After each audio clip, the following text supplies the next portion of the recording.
Assalamualaikum warahmatullahi wabarakatuh. Berjumpa lagi dalam kesempatan ini kita akan membahas tentang analisis model statik yaitu model surplus produksi. Pada kesempatan ini kita akan menggunakan data perikanan Muroami di perairan Kepulauan Seribu. Model surplus produksi hanya memerlukan dua parameter saja yaitu data upaya tangkap dan data hasil tangkapan.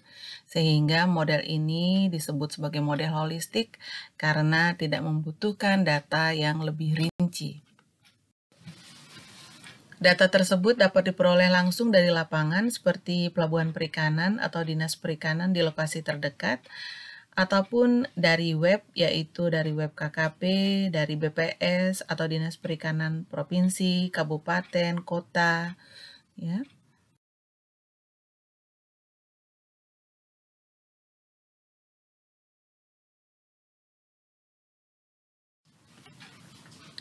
Baiklah, kita langsung saja melihat lembar kerja.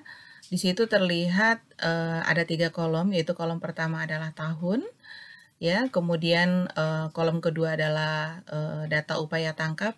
Di dalam hal ini adalah berapa jumlah dari alat tangkap, yaitu alat tangkap Muroami. Kemudian kolom ketiga yaitu berapa hasil tangkapan dari alat tangkap itu dari tahun ke tahun. Kita akan membuat kolom keempat, yaitu kolom yang menggambarkan kemelimpahan ikan yang ditangkap oleh alat tangkap Muroami, yaitu data catch per unit of effort. Caranya adalah dengan membagi nilai hasil tangkapan dengan upaya tangkap. Ketika nilai CPUE pada baris pertama di kolom tersebut sudah kita selesaikan, kita tinggal sort sampai bawah sehingga semua nilainya terisi. Jangan lupa untuk menaruh kode X dan kode Y pada header table. X adalah variabel independen atau variabel yang mempengaruhi, dalam hal ini adalah upaya tangkap, sedangkan Y adalah variabel dependen atau variabel yang dipengaruhi, dalam hal ini adalah CPUE. Pada video tutorial ini kita akan membahas dua model sekaligus yaitu Saver dan Fox. Sehingga kita akan menambahkan kolom satu lagi, dan pada kolom Fox ini juga merupakan variabel dependent atau variabel yang dipengaruhi pada saat kita akan menganalisis datanya nanti.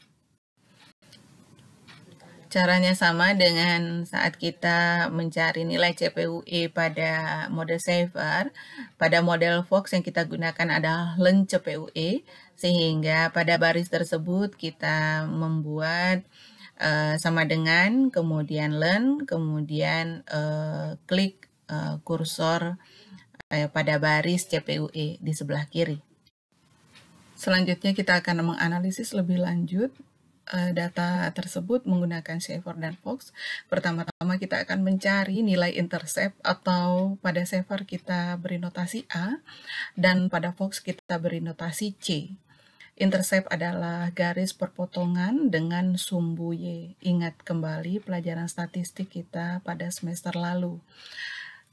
Caranya adalah pertama dengan kita mengklik FX pada bagian kiri atas dari Excel spreadsheet, kemudian akan muncul kotak dialog seperti ini. Lalu kita cari kategori statistik dan kita klik intercept, lalu klik OK. Dan selanjutnya kita memasukkan nilai X dan nilai Y-nya. Cara mengentry nilai X dan nilai Y yaitu kita tinggal klik di bagian sebelah kanan yang bergambar grafik di function argument, kemudian kita sort data Y, kemudian selanjutnya kita sort data X, lalu kita klik OK, sehingga nanti pada baris A di Saver akan muncul angka yang memperlihatkan bahwa itu adalah nilai interceptnya. Dari perhitungan sebelumnya kita telah mendapatkan nilai intercept untuk model Saver yaitu 107,77. Selanjutnya kita akan mencari nilai intercept juga untuk model Fox, tetapi hal ini sedikit berbeda. Langkah-langkahnya tetap sama, tetapi kita akan menaruhnya pada C aksen, karena untuk mendapatkan nilai intercept pada Fox harus dengan 2 step. Setelah didapatkan, kita akan menaruhnya di row atau di baris C aksen.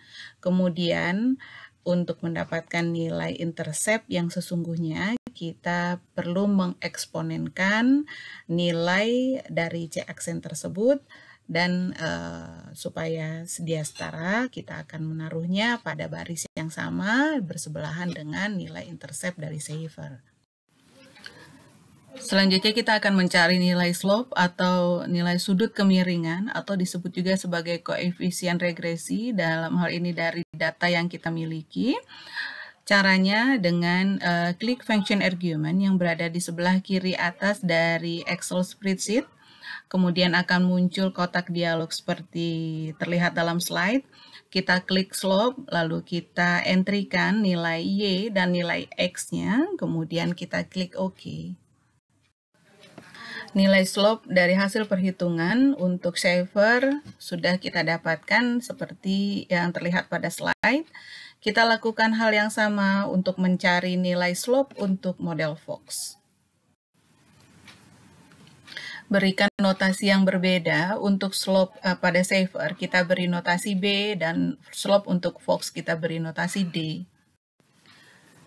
Kemudian kita akan menghitung nilai R atau nilai koefisien korelasi dengan cara klik function argument, kemudian kita memilih corel, lalu kita akan masukkan nilai X dan Y-nya. Tidak ada aturan yang mana yang harus duluan, karena keduanya bisa dimasukkan secara tidak berurutan. Nilai R sendiri menunjukkan kuat atau tidaknya hubungan linier antar dua variabel, dalam hal ini variabel upaya tangkap dan variabel CPUE. Sedangkan tanda positif atau negatifnya akan memberikan informasi mengenai arah hubungan antara dua variabel tersebut. Jika bernilai positif, maka kedua variabel tersebut memiliki hubungan yang searah, dan jika bernilai negatif, memiliki hubungan yang tidak searah. Setelah kita meregresikan nilai CPUE maupun len CPUE dengan nilai upaya tangkap untuk mendapatkan intercept dan slope, maka selanjutnya kita akan menghitung hasil tangkapan yang berlanjut atau hasil tangkapan lestari, atau biasa kita kenal dengan MSY. Caranya yaitu dengan memasukkan nilai intercept maupun nilai slope hasil dari regresi tadi ke dalam formula. Dan formula untuk MSY pada model saver yaitu MSY sama dengan minus A kuadrat per 4B. Setelah menghitung nilai MSY untuk saver, selanjutnya kita akan menghitung nilai MSY untuk Fox. Formulanya yaitu MSY sama dengan min 1/D dikalikan eksponen C-1. Nilai intercept yang kita gunakan adalah nilai intercept sebelum dieksponenkan. Pada layar nampak adalah C aksen. Setelah menghitung potensi lestari untuk model saver maupun model Fox, selanjutnya kita akan menghitung berapa nilai upaya optimum untuk kedua model. Pertama-tama untuk model saver, seperti formula berikut ini. F optimum sama dengan min A per 2B. Kemudian kita akan menghitung nilai upaya optimum untuk model Fox. Formulanya yaitu F optimum sama dengan min 1 per D. Selanjutnya kita akan mencoba membuat grafik MSY dengan model saver dan model Fox. Pertama-tama, kita akan membuat tabel bantu yang terdiri dari 3 kolom, yaitu kolom pertama adalah upaya tangkap. Kita simulasikan mulai dari 0 sampai 40. Pertimbangannya adalah data yang kita miliki terdiri dari 16 unit Muroami untuk frekuensi terkecil dan 26 unit Muroami untuk frekuensi terbesar. Lalu kita akan mengisi kolom kedua dan ketiga untuk melihat berapa besar hasil tangkapan yang mungkin kita dapatkan dengan model saver dan model Fox dari upaya tangkap yang berbeda-beda tersebut. Setelah tabel tersebut terisi, kita akan membuat kurva MSY dengan model Saver, yaitu dengan cara mensort data upaya tangkap dan data hasil tangkapan untuk model Saver. Setelah itu, kita pilih Insert, lalu kita pilih grafik, kita klik Scatter, dan kita cari grafik scatter yang terhubung antara noktah-noktah yang ada. Lalu akan terbentuk grafik seperti nampak pada slide.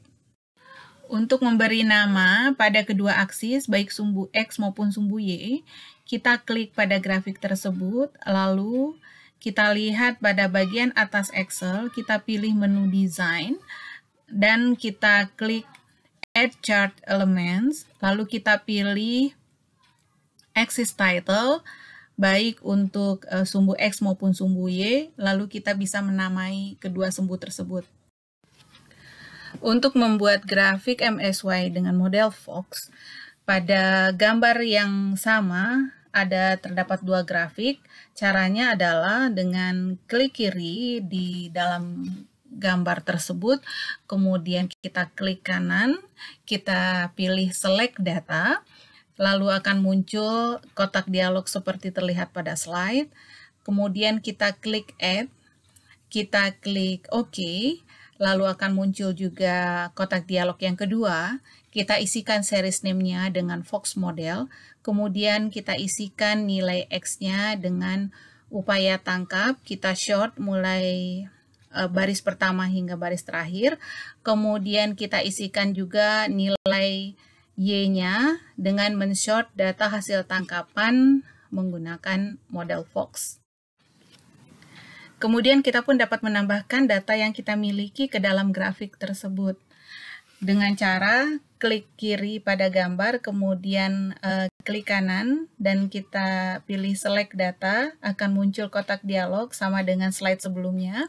Lalu kita klik Add, dan kita klik lagi OK, akan muncul kotak dialog kedua, kita biarkan series name-nya, kemudian kita isikan nilai X-nya dengan semua nilai upaya tangkap dari simulasi yang kita buat, kemudian kita isikan nilai Y-nya dengan nilai hasil tangkapan menggunakan perhitungan hasil tangkapan dengan menggunakan Fox.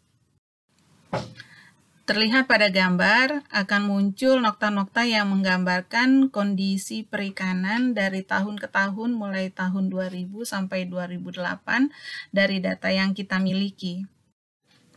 Dari tabel maupun dari gambar yang ada, kita dapat melihat bahwa penambahan upaya penangkapan tidak selalu memberikan peningkatan hasil tangkapan. Hal ini dapat ditunjukkan pada tahun 2005 pada saat upaya penangkapan 24 unit terjadi penurunan hasil tangkapan dari tahun sebelumnya. Bahkan ketika upaya penangkapan ditambah terus menjadi paling tinggi, yaitu pada tahun 2007 sebesar 26 unit, terjadi penurunan hasil tangkapan yang lebih besar dari tahun-tahun sebelumnya. Kemudian, model mana yang dapat kita berikan rekomendasi kepada pemerintah setempat tergantung dari justifikasi yang dapat kita berikan. Jika kita meyakini bahwa model Saver lebih pas, yang meramalkan bahwa apabila effort dinaikkan terus, maka populasi bisa tertangkap semua sampai punah, kita dapat memberikan rekomendasi ini. Namun jika kita meyakini bahwa model Fox adalah lebih pas, yang meramalkan populasi tidak akan pernah menjadi punah, maka kita pun dapat merekomendasikan model ini. Namun dari kasus ini terlihat bahwa model Saver maupun model Fox tidak memperlihatkan perbedaan yang cukup besar untuk nilai F optimum yang memberikan hasil upaya maksimum yang lestari. Demikian tutorial analisis data untuk model Saver dan Fox. Semoga dapat bermanfaat. Jika ada masukan dan saran terhadap konten maupun tampilan dari tutorial ini dapat disampaikan pada email yang terdapat pada slide. Terima kasih dan sampai jumpa.